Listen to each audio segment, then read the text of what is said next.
Assalamualaikum teman-teman public speaking. Pertemuan kali ini saya akan membahas tentang sejarah, bentuk, dan elemen public speaking. Oh iya, jangan lupa siapin buku dan ballpoint ya, karena banyak kejutan dalam presentasi saya kali ini. Public speaking sebenarnya bukanlah aktivitas baru yang hanya dilakukan oleh manusia-manusia pada zaman modern.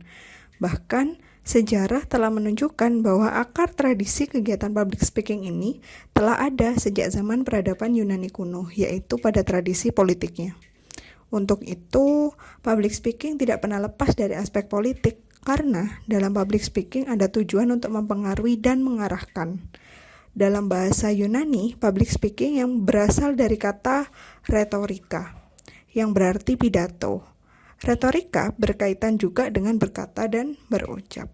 Retorika sendiri berawal dari kultur pemerintahan Yunani kuno yang melibatkan partisipasi politik masyarakat sebagai elemen terpenting dalam pengambilan keputusan. Para politisi sering melakukan pidato-pidato di tempat terbuka untuk didengarkan oleh masyarakat untuk mempersuasi mereka dan sekaligus melebarkan pengaruh pada politisi itu sendiri. Makna retorika kemudian berkembang menjadi seni menyusun dan menyampaikan pidato di depan publik dengan tujuan mempersuasi. Dari sinilah kata retorika muncul sebagai alat yang sangat krusial untuk mempengaruhi kondisi perpolitikan dan pemerintahan Yunani. Karakteristik public speaking, yaitu yang pertama adalah bersifat formal. Yang kedua, selalu direncanakan. Yang ketiga, selalu digunakan untuk menyampaikan ide tertentu yang dimiliki oleh public speaker. Dan yang terakhir adalah terdapat audiens tertentu yang menjadi sasaran dari komunikasi yang dilakukan. Adapun bentuk-bentuk public speaking berdasarkan tujuannya, yaitu yang pertama pidato atau orasi, yang kedua presentasi, yang ketiga khotbah, dan yang keempat diskusi publik. Pidato merupakan aktivitas yang paling sering orang kenal sebagai bentuk dari public speaking. Pidato atau orasi merupakan aktivitas berbicara di depan orang banyak yang dilakukan oleh public speaker dengan tujuan untuk mempengaruhi orang agar lebih mengerti, memahami, terbakar motivasinya, dan bahkan bergerak sesuai keinginan si public speaker itu sendiri. Para pemimpin selalu menggunakan bentuk ini untuk mendapatkan kekuatan pengaruhnya terhadap orang banyak, seperti Soekarno, Margaret Thatcher, Abraham Lincoln, dan masih banyak lain. Pidato sendiri ada berbagai jenis, yaitu pidato informatif, pidato persuasif, pidato rekreatif, dan yang terakhir adalah pidato argumentatif.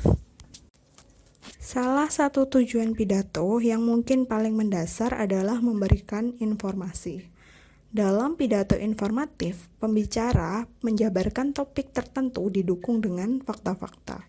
Artinya, pembicara harus meriset dan mengumpulkan data mengenai topik tersebut dengan cermat.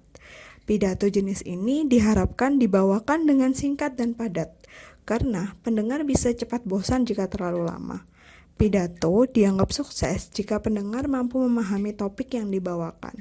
Beberapa jenis pidato informatif yaitu presentasi bisnis, sidang skripsi di kuliah, atau presentasi materi ketika di kelas. Pidato persuasif bertujuan mempengaruhi pendapat, sikap, dan tindakan orang dengan menggunakan manipulasi psikologis. Wayne M. Thompson dalam bukunya Fundamental of Communication menyarankan agar isi pesan pidato persuasif bersifat menarik perhatian yang berisi temanya sensasional dan up to date, meyakinkan, yaitu ditambah dengan bukti-bukti, contoh-contoh atau fakta-fakta. Yang ketiga, menyentuh atau menggerakkan hati. Jadi bahan-bahan pidatonya harus mengandung pengaruh psikologis. Pidato rekreatif.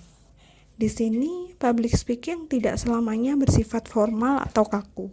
Dalam acara-acara tertentu, kita memerlukan pidato yang dapat menghibur dan mencairkan suasana. Pidato-pidato jenis ini banyak kita temukan di acara-acara pernikahan, ulang tahun, atau pesta wisuda, dan lain-lain. Salah satu bagian penting dan efektif dalam pidato semacam ini adalah menceritakan pengalaman pribadi. Di level yang lebih tinggi, pidato argumentatif atau yang akrab disebut pidato aksi, berusaha meyakinkan pendengar untuk melakukan tindakan, bukan hanya mengubah pandangan, tapi mendorong pendengar untuk beraksi. Karena tingkat kesulitan yang cukup tinggi, hanya segelintir orang saja yang dapat melakukan public speaking yang berdampak sampai di tahap ini. Pidato jenis ini biasanya dibawakan dalam situasi konflik. Pembicara tidak hanya berusaha memperoleh dukungan untuk suatu tujuan, tapi juga mengajak pendengar untuk sama-sama mengaktualisasikannya lewat tindakan nyata. Pidato aksi dapat dicirikan dari tampilan pembicara yang karismatik, penggunaan kata-kata yang kuat, keterlibatan emosi, dan usaha-usaha yang meyakinkan pendengar itu sendiri. Public speaking melibatkan semua elemen dalam diri kita. Saat pidato atau presentasi, fisik dan mental bekerja. Demikian pula otak dan anggota tubuh. Semuanya mengarah pada 3 elemen public speaking yang biasa kita kenal V3, yakni vokal, verbal, dan visual. Formula V3 ini dikemukakan oleh Albert Marhabain dalam 3V of Communication. 3V ini menurut studi Albert Marhabain terdiri dari 55% visual, 38% vokal, dan 7% verbal. Artinya, faktor paling besar dalam menentukan efektivitas komunikasi adalah visual, lalu vokal, dan yang terakhir adalah verbal. Pembicara yang baik memiliki vokal yang baik, verbal yang tepat, dan visual yang menarik. Vokal yang baik adalah suara yang enak didengar, jelas, fasih, nadanya pas, tidak terlalu tinggi dan tidak terlalu rendah. Aspek verbal berhubungan dengan pilihan kata dan kalimat seorang pembicara, termasuk cara mengucapkannya. Visual berkaitan dengan penampilan dari seorang pembicara, yakni postur dan gestur. Visual pembicara termasuk busana yang dikenakan, ekspresi wajah, dan gerakan tubuh. Vokal adalah suara yang dikeluarkan saat mengucapkan kata-kata. Secara bahasa, vokal artinya mengenai suara, bunyi bahasa, serta berani mengemukakan pendapat dan berani bersuara. Vokal sangat penting karena dengan ekspresi suara yang tepat. Karena kesalahan vokal dapat membuat ketidaknyamanan audiens dan bisa membuat kesalahpahaman. Seorang public speaker harus menerapkan teknik vokal sebagai berikut. Intonasi, yaitu tinggi rendahnya suatu nada kalimat yang memberikan penekanan dalam kata-kata tertentu. Artikulasi, kejelasan pengucapan huruf demi huruf, kata demi kata, dan kalimat demi kalimat. Yang ketiga ada aksentuasi. Aksen dalam berbicara atau gaya bicara berkaitan dengan penekanan terhadap kata atau kalimat penting dalam pembicaraan. Tone, nada suara yang tidak datar atau monoton, variasi, cepat lambat, dan rendah tinggi. Power, kekuatan suara harus tepat, sesuai dengan kata yang diucapkan. Kita harus mempertimbangkan ruangan juga, ada indoor ataupun outdoor, serta kualitas speakernya. Timbre, warna suara. Suara yang ekspresif akan sangat mudah mempengaruhi pendengar. Speed atau tempo, kecepatan berbicara menyesuaikan dengan situasi dan kondisi serta kebutuhan. Volume, kebulatan suara dan nada suara. Nafas, pernafasan yang dianjurkan untuk kegiatan public speaking adalah pernafasan diafragma, agar suara yang dihasilkan lebih dalam, power lebih kuat, dan lebih terasa nikmat untuk didengarkan layaknya suara emas penyiar radio. Vibrasi, proses menciptakan getaran-getaran halus pada suara. Passering, jeda. Pembicara harus mampu menempatkan koma atau tidak pada tempat yang tepat dan saat yang tepat. Stressing, tekanan makna ataupun tekanan kata pada satu kalimat. Infleksi, yaitu lagu kalimat, meliputi naik, menggantung, turun.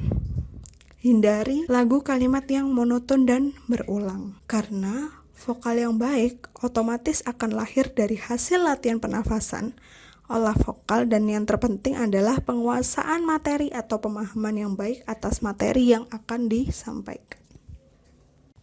Komunikasi verbal adalah komunikasi dengan menggunakan simbol-simbol verbal. Komunikasi verbal terbagi menjadi dua, yaitu komunikasi lisan, berbicara dan mendengar, dan komunikasi tertulis. Tentu saja dalam public speaking yang dilakukan adalah komunikasi verbal lisan, berupa berbicara.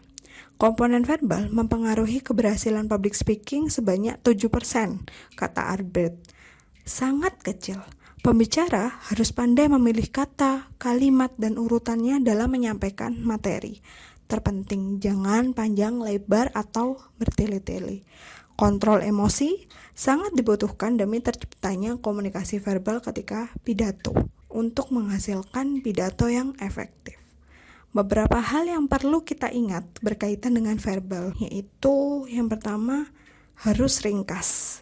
Bicaralah dengan singkat, jangan berusaha menyampaikan banyak hal dalam suatu kesempatan berbicara.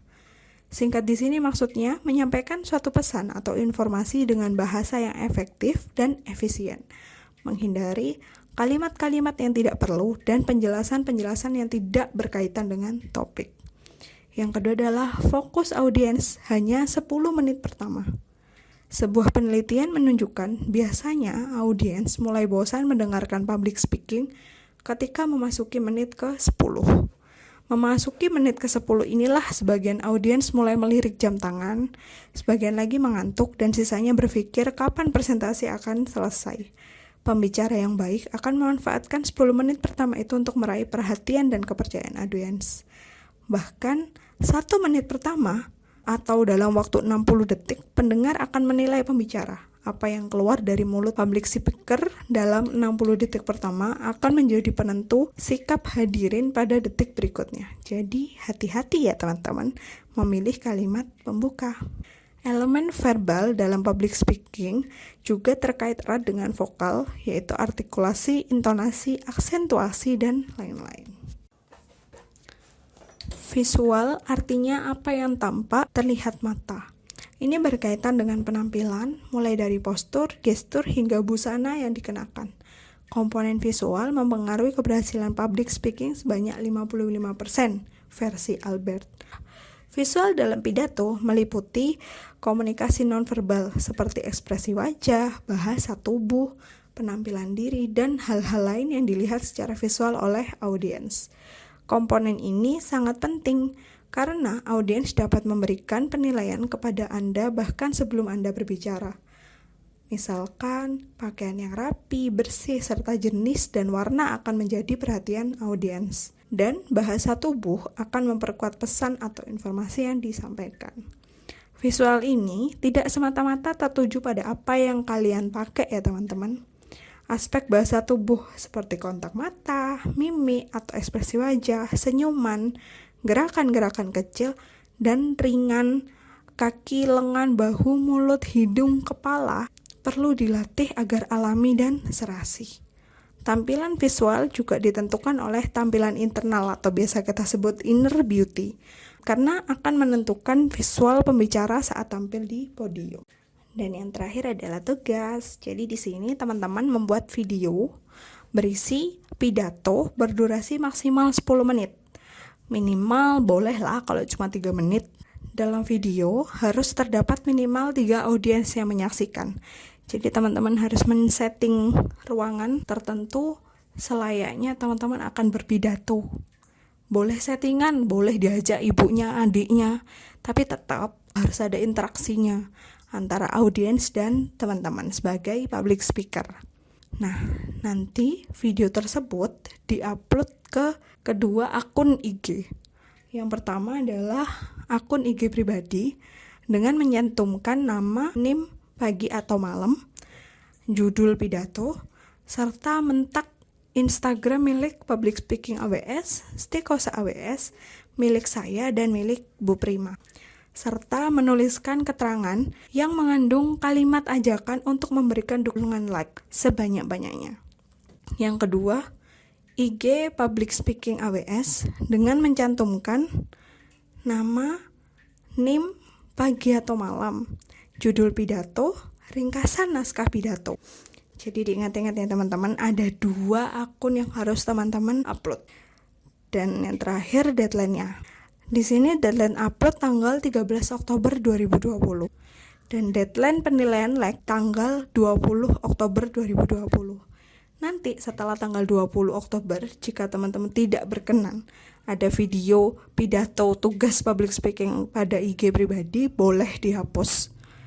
Nah, yang terakhir adalah penilaian. Di sini vokal bobotnya 25%, verbal 30%, visual 25%, dan like 20%. Oke, sekian materi dari saya. Mohon maaf bila ada salah kata. Jika ada yang ditanyakan, silakan ditanyakan di forum diskusi. Terima kasih, sampai ketemu minggu depan.